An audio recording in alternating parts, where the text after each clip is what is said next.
Hi and welcome back to our garden, and today I want to show you what the garden is like in September. So we're already in the middle of September nearly, and so much has changed. So I want to do a quick tour of how things look now and just show you what is going on.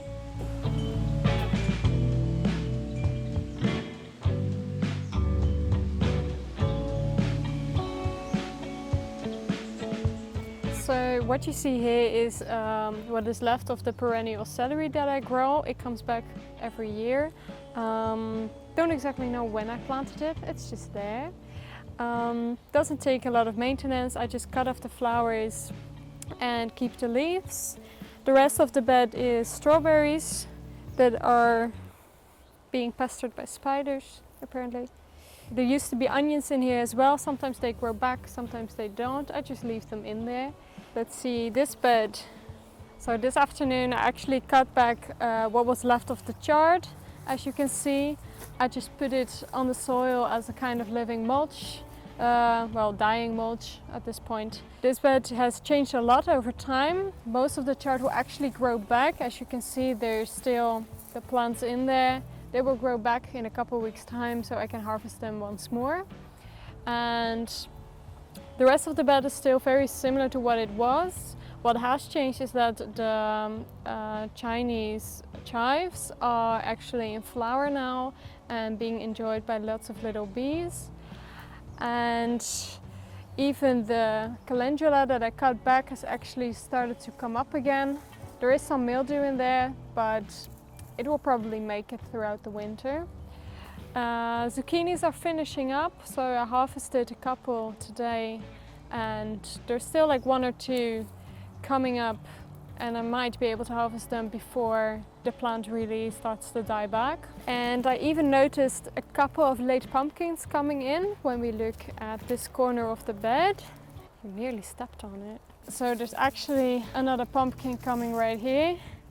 So if the weather keeps up, we might have an extra harvest this year. So this is still looking nice. It's a very small plant, but that's what it was supposed to be if you checked out our other video about this.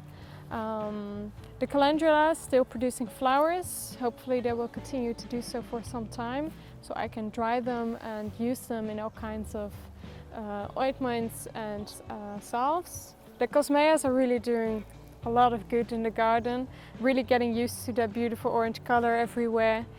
So I hope that they will continue to do this for a while. And actually right now you can also start harvesting the seeds. You can just take them with your fingers and then put them in a little glass jar like I'm doing and save them from next year. As you can see, there's lots of seeds to be harvested from just a single plant. So feel free to just also scatter some around and they will grow back in spring. So the beans didn't really do much this year because they got eaten by slugs while I was away. This is one of the few that I had sown afterwards. And as you can see, there's like some really tiny little beans. So maybe I will still get a handful to eat at the end of summer. This bed, this used to be beets. There's some left, just to see what happens to them over winter. And I've actually planted another type of root vegetable in here. It's kind of like a parsnip or like a golden beetroot. I don't exactly know what the English name for it is, but it's my first year trying it out. I had some old seeds left and we'll just see what happens. Calendula here as well, going strong, kind of dying back already, as you can see. But that's okay, you know, they had a really long season. And the tree spinach is doing justice to its name. As you can see, it's grown quite tall and it's starting to produce seeds. So the tips of the stems are turning into these little flowers, which are turning into seeds, and I'm just gonna let it self-seed, and then hopefully next year I will see the plants coming up all around the garden, so I won't have to sow them myself. Let's have a look at the coreopsis. So as you can see, it's still producing a lot of flowers. I kind of stopped harvesting it because it takes so much time, and I already have harvested quite a lot. And I felt like maybe now when summer is ending, flowers are leaving the garden, I might just leave a bit more for the bees to enjoy. And I actually filled some gaps with things like beans, just bush beans, and leftover plants, just filling in the gaps, making the most of the space that I have. So I don't have a lot of sunflowers, but these ones did really well. And as you can see, after they flower, they produce a lot of seeds in the head. And here you can see how the birds have started to peck away at them. This one is nearly empty already. And this one is also really feeding those birds. You can even just pluck them out and see the little seeds. So it's really nice to see how the animals are also enjoying the garden this year, pretty much as I do. And the funny thing is, like, you can see where they start eating, so probably they will hang from the flower, take the seeds and then sit here on top, because there's a lot of just remnants of the seeds here that they ate. So they even have like a nice sitting spot to eat their dinner. Below there was a pumpkin, but it got pruned back by accident, so it produced just one pumpkin. So I got the pumpkin and just got rid of the plant, since it was not really doing anything but taking up space. The Korean mint is doing really well. As you can see, the flowers are kind of dying back. Some have still produced a couple more, especially near the bottom. And I'm really curious to see how they're going to do over winter, because they're supposed to be perennial. I don't know how this is going to work out, but we shall see. And actually in the last couple of weeks, the sweet potatoes are doing a lot better than I thought they were going to do, because they have grown quite large. You can see this one is just kind of taking over the space. I was going to train them up, but they prefer the floor apparently. So I don't know, I can't see what's going on underground, but I really think I might at least get a somewhat decent harvest from this. We moved to the beans. So over here we actually have some more of the beans that did make it throughout the summer, but most of the beans are not producing enough to actually eat. So for instance, for this one, I'm just trying to let it grow and then let the beans dry so I can harvest them to use as seeds for next year. Just in case that the seeds that I already have might not be as good anymore, because they are a little bit old and I don't feel like buying new ones, so I can just save my own seeds. The other ones are actually doing quite well, so I might be able to get an edible harvest from them. As you can see, they are producing a couple per plant. I hope they're gonna make it. It's already mid-September, so I don't know how much I will be able to harvest until the plants start to die back. It's really when temperatures in the night drop below 10 degrees that the plants usually have to die back. So far we're at like 12 degrees at night, so just give me a couple more days, I'll be fine. There's actually like a tomato that just started growing here that I didn't plant at all. Don't know what that's gonna be like. Don't know what type of tomato it is even, but it's looking quite good. So we'll see. We'll see what this does. I'm letting it stay. Okay. So I want to talk about this area. This used to be tomatoes. Most of them have given up. There's still a couple left. I'm kind of seeing if they're gonna do something for me, like are they still gonna be turning red before the plants start to give up on life, basically. I had a good harvest for what I expected. So I removed some just to make space, because I'd already started growing some pak choi, because now it's the perfect time to plant out some leafy greens, and I really like pak choi. It just never actually does well for me, so I'm just trying it again for a better result, and who knows. So far no slugs, so that's good.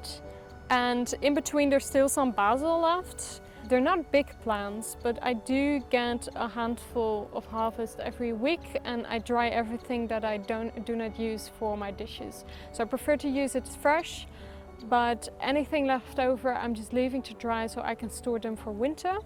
And here you see the pak choi. They're pretty big already, so I think they stand a chance this time. And of course right here we have another Cosmea, which is really tall, like it's almost as tall as I am, which is not much to brag about, but it's fine. On the other side, this is actually really fun. Okay, so this is actually also a sunflower, but it's also known as a Jerusalem artichoke or a sunchoke, which is family of the sunflower, not of the artichoke, and it produces edible tubers underground. So I will show you this in the winter when I start to harvest them, but right now you can just see how tall they are. And sometimes they produce these really beautiful small sunflowers, but they don't have to. I've had flowers once and they are not necessary for the producing of the vegetables, so it's fine if you don't have them. They're really nice just to put in the back of your garden. They don't take up a lot of space because they're tall but not that bushy, and you get like kilos worth of vegetables with really a lot of health benefits as well. They don't store well, so you just leave them in the ground until you harvest them. But I will tell you more about them when we start harvesting them in autumn and all throughout winter basically. So yeah, they look really cool. I haven't given them a lot of attention, but I think one of my favorite things to grow because it's just, it can't go wrong. It really can't. About going wrong, some things can't go wrong and a lot of things can go wrong. Technically this has been a very productive space. I had over 700 plants of spring onions. As you can see, I didn't eat them all. So there is such a thing as too much. And in between there are rows of Brussels sprouts. I didn't protect them from caterpillars or anything like that. So the result is really what you expect it to be. The ones in the front are really small. I don't know what they're gonna do over winter. I might still get a harvest, but I'm not sure. The ones in the back, however, they look okay. It's my first year trying this out. I've never grown Brussels sprouts. I don't know. It's not going as I expected it to go, but I didn't have a lot of expectations, so make of that what you will. I am really glad with the spring onions. Like, I would definitely grow this again, just, you know, a lot less. But they are a nice substitute for when you don't have regular onions. They're really easy to grow, they grow really fast, and you can harvest them big or small. And even these ones, like, they don't look as nice, but if you just take one and remove just a couple of leaves, it's actually really nice. So don't let them fool you. Like, they don't look as nice, but they're perfectly good to eat even now and probably all through winter. So I'm just gonna leave them in, see what happens, and next year they will probably go to seed, and maybe I'll save some seeds for next year as well. This part of the garden has never looked that pretty over the year, but there used to be more zucchini plants. Some of them were really small and slugs got into them, so I just got rid of 2 of them.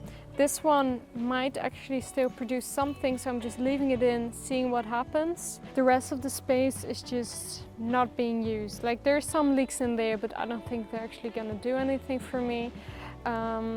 However, right here we also have some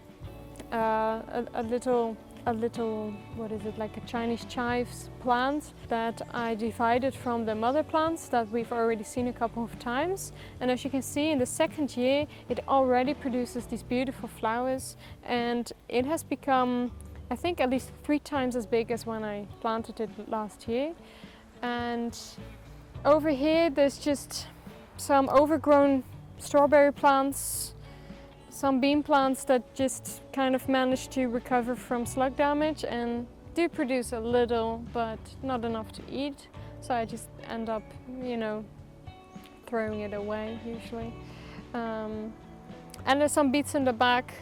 I haven't gotten around to taking care of the weed problem here, so it's just what it is. And there's actually one zucchini plant that also recovered from some slug damage that is actually looking pretty good, and it is producing a zucchini. It just looks a little weird. It's supposed to be a dark green. I've had this before last year.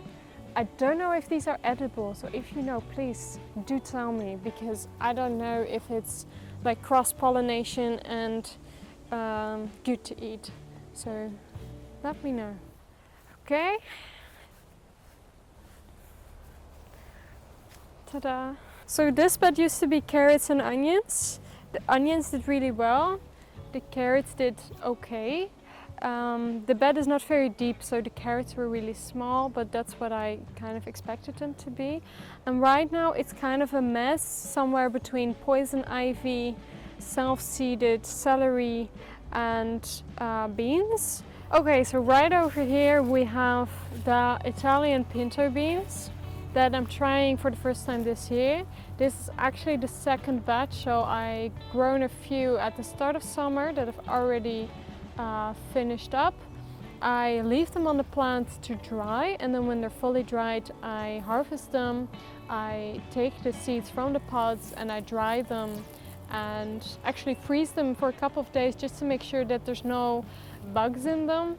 And you can see that if you put them in raised beds, they will do so much better than when they do in the full soil, because the soil around here is really, really wet.